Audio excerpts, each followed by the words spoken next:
He moved into an old Victorian house inherited from a distant uncle he barely remembered.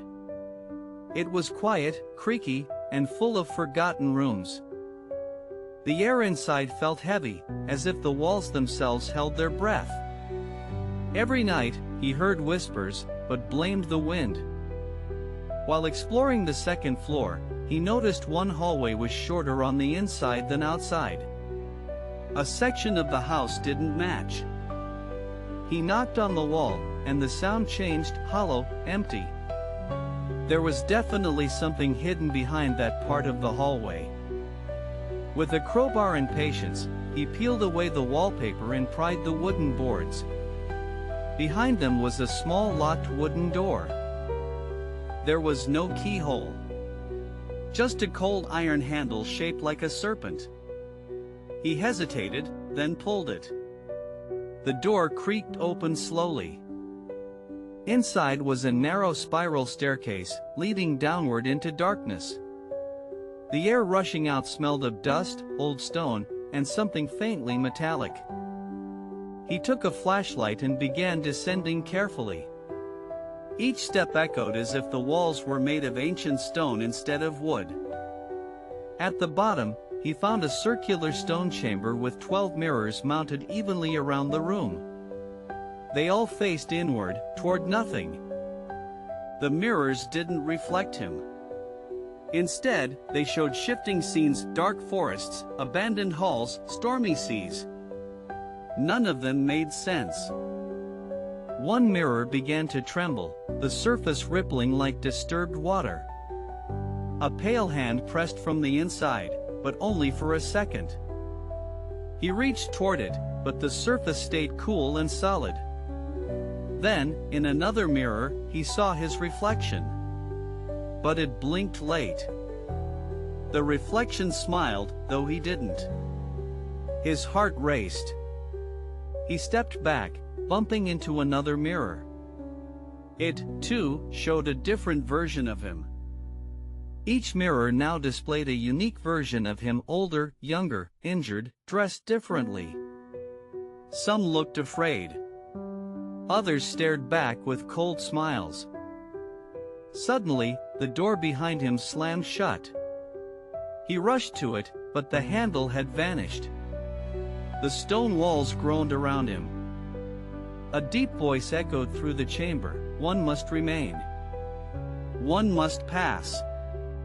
He spun around, but no one was there. One mirror began glowing with a faint red light. The image inside showed him standing outside the room, staring down at the door. That version looked relieved, almost free. But he was still trapped inside. He tried to touch the glowing mirror, but it burned. The voice returned, "Choose the one to take your place." Panic set in. He backed away, but the mirrors closed in closer. Their frames twisted, sprouting sharp edges, curling like vines of black iron. Each reflection now spoke silently, mouthing words he couldn't hear. He stepped away from the mirrors, but the room grew smaller, the walls pushing inward. Each mirror seemed alive, hungry, and watching him. The reflections started whispering now, their mouths moving in perfect silence. Still, he could somehow understand them deep inside his head. "Take me," one reflection begged, eyes full of fear. "Let me go back. I've been trapped here so long." Another version shouted, "Don't trust them. They lie. I tried to leave, I became something else." One mirror cracked suddenly, a jagged fracture slicing through the reflection's face. That version bled, and the blood oozed through the glass. He turned and ran around the chamber, looking for any escape. But the door was gone. Only endless reflections surrounded him now. The lights dimmed. The mirror room pulsed like a living thing. Every breath he took echoed 12 times, once from each glass. Then came a low humming, like a song made of sorrow. It rose from the stone beneath his feet. He fell to his knees, covering his ears. But the song vibrated inside his bones, inside his thoughts. One mirror flickered. The image inside showed a child's bedroom, his bedroom, from age 10. Something crawled out from beneath the bed. Another mirror shifted to his high school locker, where he once found a note warning him not to come home that night. One showed a funeral, his. He was in the coffin, but his eyes were open, watching everyone who passed. He cried out, "Why are you showing me this?" The mirrors responded in a single voice, "You already chose. You just don't remember." The floor cracked, revealing a second layer of stone with strange symbols carved deep into it, symbols that pulsed faintly with red light. He recognized the symbols. He had seen them in his grandfather's basement, painted on the ceiling in chalk and blood. The voice returned, gentler now. "He gave you this. He opened the door. But only you can decide how it ends." One reflection stepped forward inside its mirror. It looked older, wiser, but its eyes were gone, just hollow dark pits. "I stayed," it whispered. "I let him go. But the room changed me. Now I wait for someone new.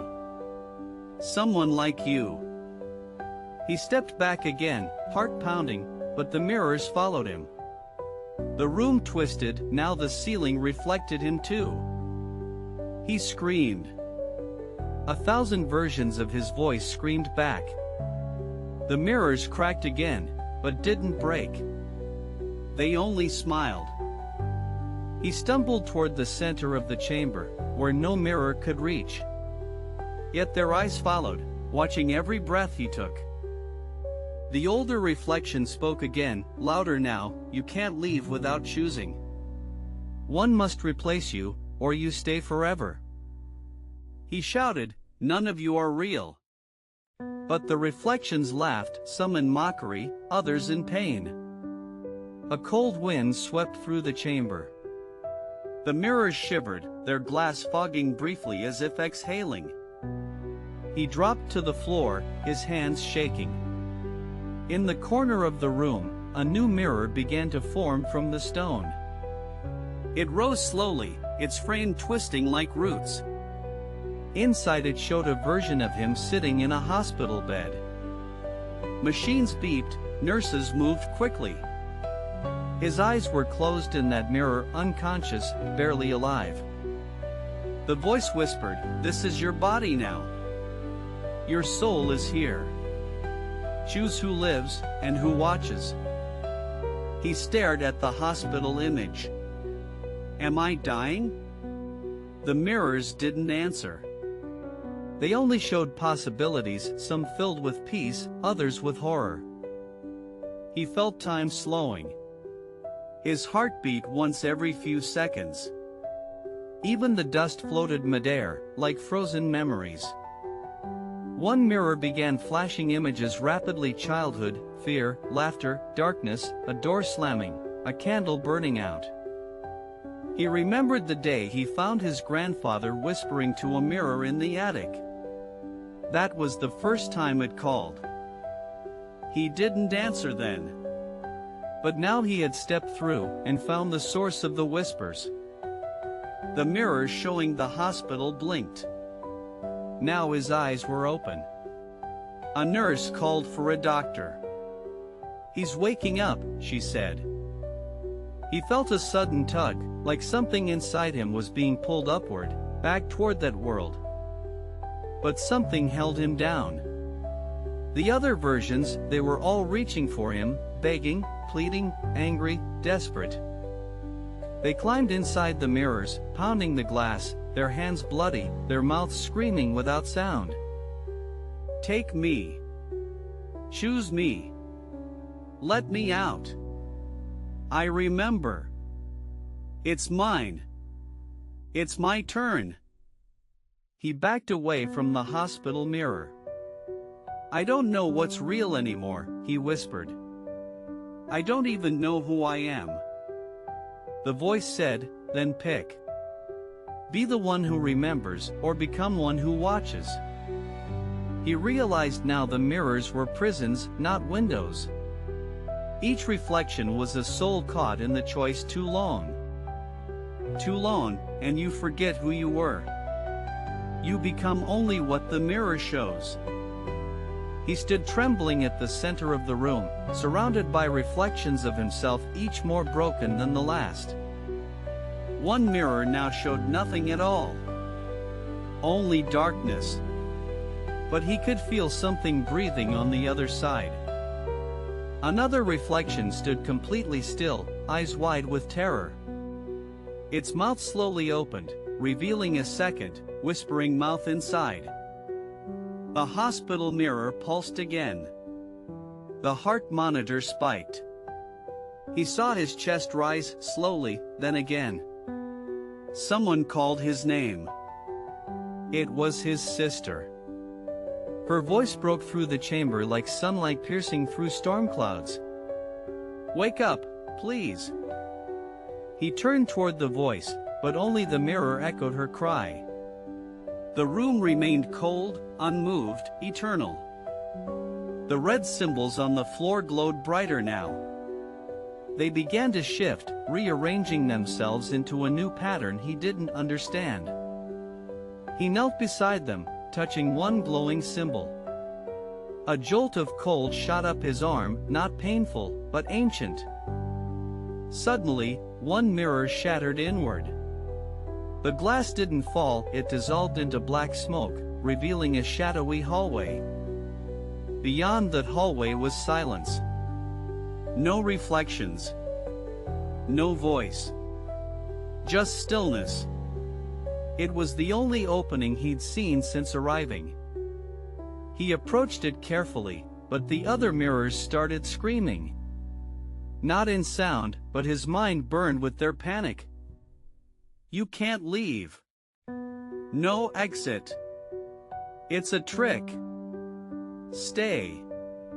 No more doors. You belong here. He paused. The hallway looked so empty, so final. What if it wasn't escape, but something worse? Then he heard another voice, quiet but firm, from within himself. There is no truth here, only the choice. He reached toward the dark hallway. The floor trembled. The chamber groaned like something ancient was waking beneath it. But before he stepped through, the hospital mirror flickered one final time. His reflection there blinked. It smiled, just slightly. He looked into its eyes and whispered, "That's not me." The reflection answered by mouthing, "Too late." The hallway reached out like a tongue of shadow, pulling him one step forward. The mirrors dimmed, then pulsed as if in mourning. He took another step, and the stone symbols beneath him turned bright white. The shadows screamed. The room shook violently. Then, silence. Stillness. A sudden absence of all sound, like the world held its breath for a moment too long. The hallway dissolved behind him. The chamber of mirrors vanished like smoke.